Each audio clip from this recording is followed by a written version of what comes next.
it's Faith from Savvy Girl Brand.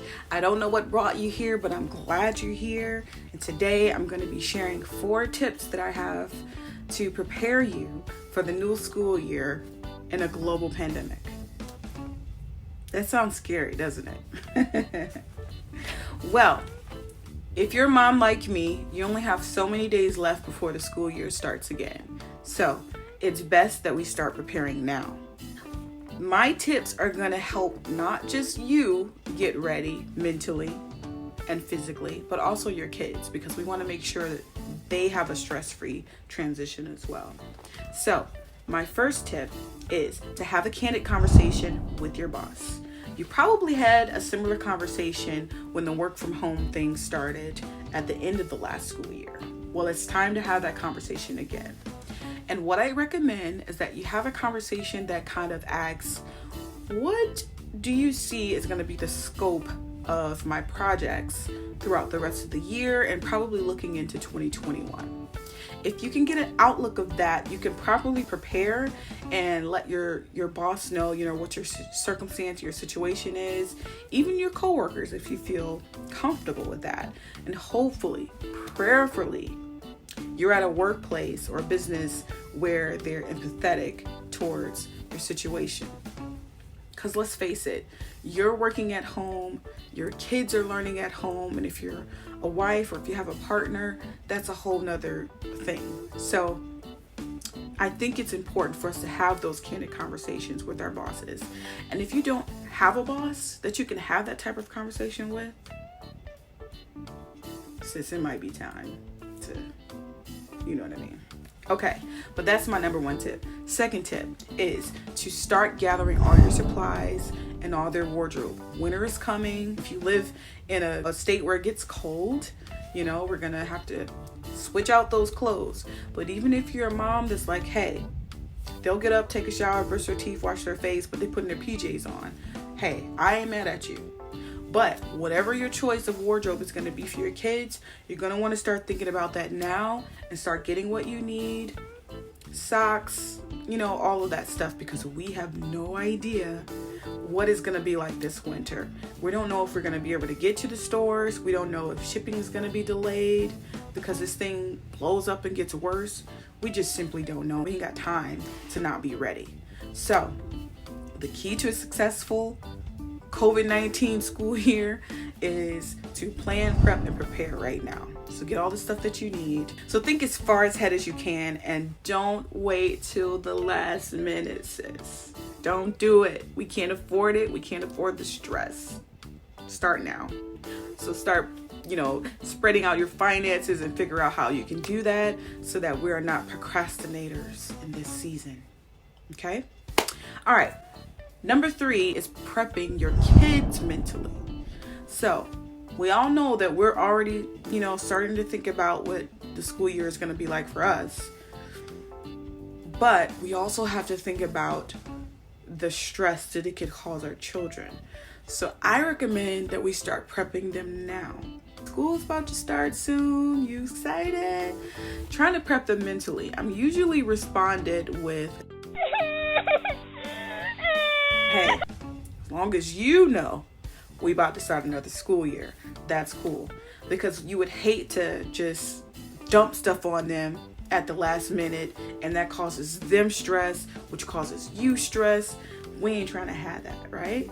So start prepping them mentally and letting them know that we're about to enter into a new school year and it's going to be a little different or a lot different than what it was before. I would suggest if you took away some of that structure over the summer to kind of let their hair down, I totally get it. I did the same thing. Now is a good time to try to start getting them back into a routine of discipline, making that bedtime, push it up a little bit, just so that by the time school happens, they are prepared, just like you are. You don't want to be the only one preparing.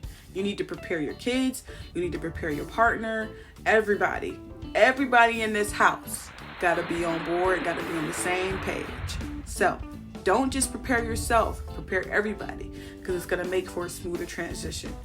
And the other thing that I wanted to say about preparing your kids mentally is, for me, I started my second grader into a reading program where he does this reading with a group of classmates and a teacher once a week, and then he also does reading throughout the week, and it ends like the week before school starts. So I did that hopefully so that he'll be mentally prepared to enter into the new school year. So far he ain't feeling it, but that's fine. I think it'll help.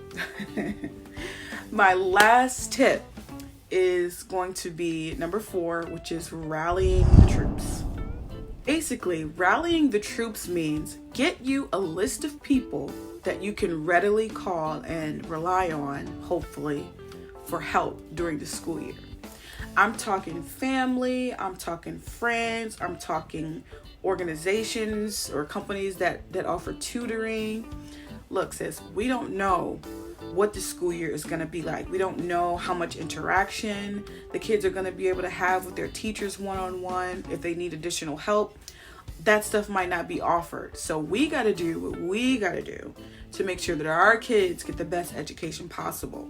So start now looking for companies that offer tutoring or help. Hire a tutor if you need to. At least find somebody or some people who does that and put them on the list. And the reason you're going to do this is because if your kid gets in a crunch time or he hits a brick wall and he's not understanding concepts and things and you can't access the teacher, you're going to want to have somebody right on hand that you can call and say, hey, my kid needs help, can you help? You're going to want to have that information handy so that you're not in crunch time trying to figure out who to call and what to do. Get all that stuff ready now. I also said put family on there because maybe you have family members who don't have school-age children, who can offer an hour or a half hour at some point during the week throughout the school year that can help you with your kids' schoolwork, or if they get stumped or whatever, you can call your girlfriend or your friend and see if they can pitch in. So I would suggest calling them now and be like, hey, the school year's about to start. I'm just trying to, reach out and let people know that, I might need to call on you for some help, for some additional help with my kid for an hour or a half hour. If you can spare it, let them know now so that you're not in a crunch time trying to figure out who you can call to help your kid. If you have to work overtime or if a meeting runs over or whatever, you're going to need to have that list handy so you know who you can call.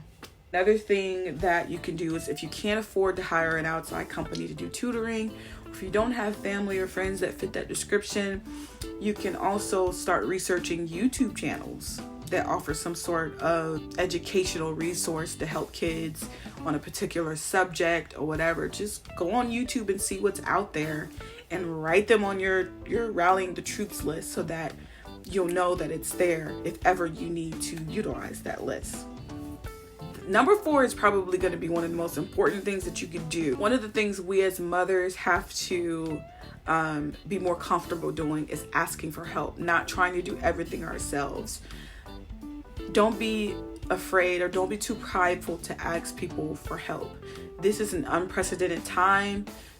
You do not have to walk this road alone. Anywhere possible, you can pull on different resources to help you. Start now, and especially start calling people now so it doesn't seem like you're being needy or whatever when the time comes. Let them know up front, like, hey,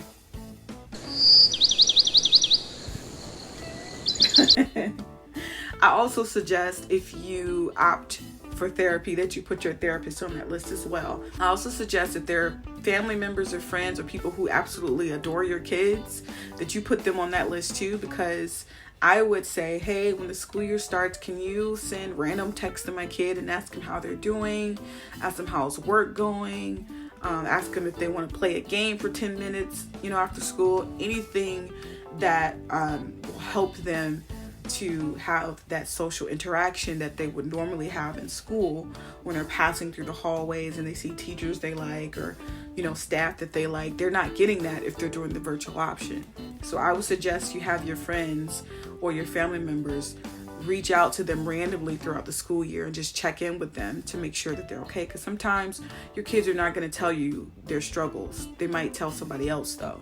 So make sure that you have outside help, outside resources that can chip in.